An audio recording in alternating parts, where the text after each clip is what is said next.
বান্দা আল্লাহকে ডাকে, কোনো বান্দা যদি এটা মনে করে যে আমার ডাকটা আমার পক্ষ থেকে আর কেউ আল্লাহর কাছে পৌঁছায় দেয়, যেরকম মূর্তি পূজারীরা আছে, ওরা যে মূর্তির পূজা করে তারাও কিন্তু জানে যে আল্লাহ আছে, একজন ভগবান আছে। তারা বলে যে মূর্তিটা হচ্ছে আমাদের জন্য সুপারিশকারী, আমাদের একটা উসিলা। তাহলে এই আকীদার সাথে মুসলমানের আকীদার কোনো সম্পর্ক আছে? দুনিয়াতে আপনি এক জায়গা থেকে আরেক জায়গায় কথা বলবেন, নেটওয়ার্কের প্রয়োজন আছে, নেটওয়ার্ক ছাড়া কথা বলা যায় না। কিন্তু আল্লাহ যে বান্দার সাথে কথা বলতেছে অটো কানেক্ট, কোনো নেটওয়ার্কের প্রয়োজনই হয় না। সুবহানাল্লাহ পাঠ করেন।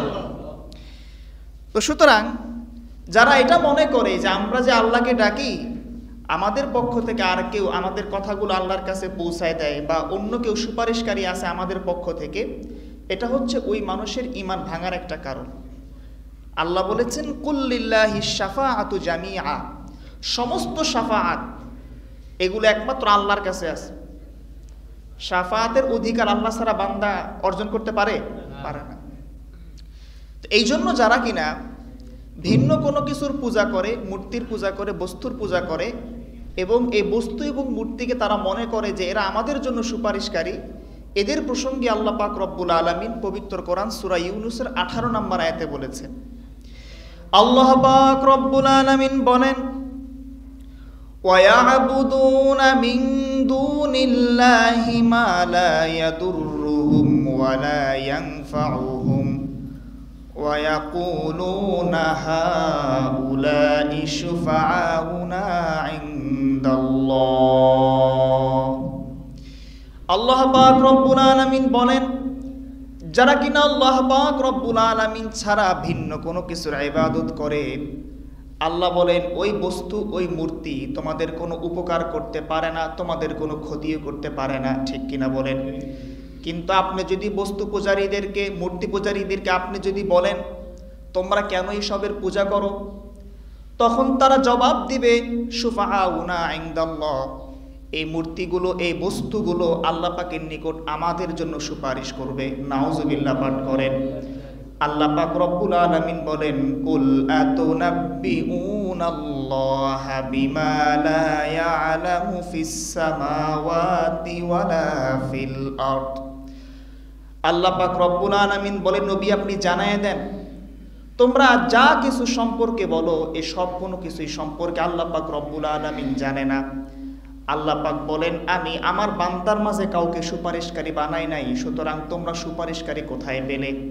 যারা কিনা আল্লাহ এবং বান্দার মাঝে কাউকে সুপারিশকারী মানবে, আল্লাহর পাক রব্বুল আলামিন নিজেই বলেন ওই মানুষদের ঈমান সঙ্গে সঙ্গে তার নিজের থেকে বের হয়ে যাবে। নাউজুবিল্লাহ পাঠ করেন। কথা কি বুঝে আসছে? তাহলে আজকে থেকে সরাসরি আল্লাহকে ডাকবেন তো ইনশাআল্লাহ? ইনশাআল্লাহ। আল্লাহ এবং বান্দার মাঝে কোনো পর্দা নাই। আপনি ডাকলে সঙ্গে সঙ্গে আল্লাহ আপনার ডাক কি করবেন? সাড়া দিবেন। আবার অনেক মানুষ দেখবেন দুনিয়াতে এমনও আছে, ঈমান আমল সব বাদ দিয়ে, নামাজ কালাম রোজা কোরআন সব পড়া বাদ দিয়ে তারা দেখবেন বিভিন্ন রকমের পীরের হাতে গিয়ে বায়াত হয়। আছে না নাই বলেন? বাংলাদেশের এরকম একাধিক পীরের লিস্ট আমি আপনাদেরকে দিতে পারবো, যারা কিনা নিজের উম্মতদেরকে বলে যে নামাজ কোরআন কোনো কিছুই পড়া লাগে না। নাউজুবিল্লাহ পাঠ করেন। আবার তারা অনেকে এই কথাও বলে, আল্লাহর দন নবীরে দিয়া, আল্লাহ গেলেন গায়েব হইয়া, নবীর দন খাজায় পায়া, খাজা শুয়ে আছেন আজমিরে, বাবা তোমার দরবার থেকে কেউ ফিরে না খালি হাতে। নাউজুবিল্লাহ পাঠ করেন। এই সমস্ত কথা আকীদার কোনো ভিত্তি আছে বলেন? আল্লাহ পাক নিজেই বলতেছেন পবিত্র কোরআনের সর্বশ্রেষ্ঠ আয়াত আয়াতুল কুরসি, যে আয়াতুল কুরসি 5 ওয়াক্ত নামাজের পরে আমরা পড়ি। আল্লাহ বলেন, মান যাল্লাযী ইয়াশফাউ ইনদাহু ইল্লা বিইজনি, যে আল্লাহ পাকের সামনে কাল কিয়ামতের দিন তার অনুমতি ছাড়া সুপারিশ করবে এরকম কেউ আছে? স্বয়ং আল্লাহ পাকের নবী আমাদের রাসূল মুহাম্মদ সাল্লাল্লাহু আলাইহি সাল্লাম, যিনি কাল কিয়ামতের দিন শাফিউল মুজনিবিন, গুনাহগারদের জন্য সুপারিশ করবেন, আমার নবী সুপারিশ করার আগেও আল্লাহ পাকের অনুমতি লাগবে। সুবহানাল্লাহ পাঠ করেন। যেখানে নবী সুপারিশ করতে অনুমতি লাগবে, সেখানে আপনি আবার কোন পীরের উপর ভরসা করে বসে আছেন? আপনি কোন হুজুরের উপর ভরসা করে বসে আছেন? আপনি আপনার সন্তান হাফেজ, তার উপর ভরসা করে বসে আছেন যে আমার সন্তানকে আমি হাফেজ বানাইলাম, কাল কিয়ামতের দিন আমি সহ 10 জনকে সে সুপারিশ করে জান্নাতে নিয়ে যাবে। কথা কিন্তু সত্য, কিন্তু সব হাফেজে কোরআন কি সুপারিশ করার অধিকারটা পাবে? কোন হাফেজে কোরআন পাবে? ভালো করে হাদিস খেয়াল করেন। হাদিস শরীফে আল্লাহর হাবিব সাল্লাল্লাহু আলাইহি ওয়াসাল্লাম বলেন, মান ক্বরাআল কুরআনা ফাস্তাযহারাহু ফাআহাল্লা হালালাহু ওয়া হাররামা হারামাহু আদখালাহুল্লাহুল জান্নাহ ওয়া শাফাআহুম ফি আশরাতিন মিন আহলি বাইতিহি কুল্লুহুম ক্বাদ ওয়াজাবাত লাহুন নার। পড়েন সুবহানাল্লাহ। নবীজি বলেন যে হাফেজ কিনা কোরআন পড়বে, আর শুধুমাত্র কোরআনকে সে হেফজ করবে না, কোরআনকে পড়বে না, বরং কোরআন মোতাবেক সে আমল করবে। হাফেজ হালালকে হালাল মানবে, হারামকে হারাম মানবে, ঠিকমতো নামাজ কালাম পড়বে, হারামের পথে যাবে না, গান বাদ্য শুনবে না। এরকম যদি কোনো হাফেজকে পাওয়া যায় যে কিনা কোরআন মোতাবেক আমল করে, ওই হাফেজের পুরস্কার হচ্ছে কাল কিয়ামতের দিন আল্লাহ পাক ওই হাফেজকে জান্নাতে প্রবেশ করাবেন। আর তার পরিবারের মধ্য থেকে এমন 10 জনের জন্য আল্লাহ পাক তাকে সুপারিশ করার অধিকার দিবেন, যে 10 জনের জন্য আল্লাহ পাক রব্বুল আলামিন জাহান্নামকে ওয়াজিব করে দিয়েছিলেন। সুবহানাল্লাহ করে। তাহলে নবীর হাদিস বলে যে হাফেজ হইলে শুধু হবে না, হাফেজ হওয়ার পরে কোরআন মোতাবেক আমল করতে হবে। এখন কোরআন মোতাবেক আমল করে এরকম হাফেজের সংখ্যা কম না বেশি? আপনারা বলেন। অনেক কম। তো সুতরাং সন্তানকে হাফেজ বানাবেন, পীরের হাতে বায়াত হবেন, ইমাম সাহেবের হাতে বায়াত হবেন, আমার অমুক পছন্দের হুজুর আছে, এদের উপর ভরসা করে ঈমান আমলকে ছেড়ে দেওয়া যাবে না। প্রিয় ভাইরা আমার, খেয়াল করে শুনবেন, আমার নবী স্বয়ং তার নিজের কলিজার টুকরো সন্তান ফাতেমা রাদিয়াল্লাহু আনহাকে বলছেন, ইয়া ফাতেমাতু আনকিযি নাফসাকি মিনান নার ফাইন্নী লা আমলিকু লাকুম মিনাল্লাহি শাইআন গায়রা আন্না লাকুম রাহিমান সাআবুল্লুহা বিবালালিহা। নবীজি বললেন যে ফাতেমা, তুমি তোমার নিজেকে জাহান্নামের আগুন থেকে বাঁচাও। কিসের থেকে? জাহান্নামের আগুন থেকে তুমি তোমার নিজেকে বাঁচাও।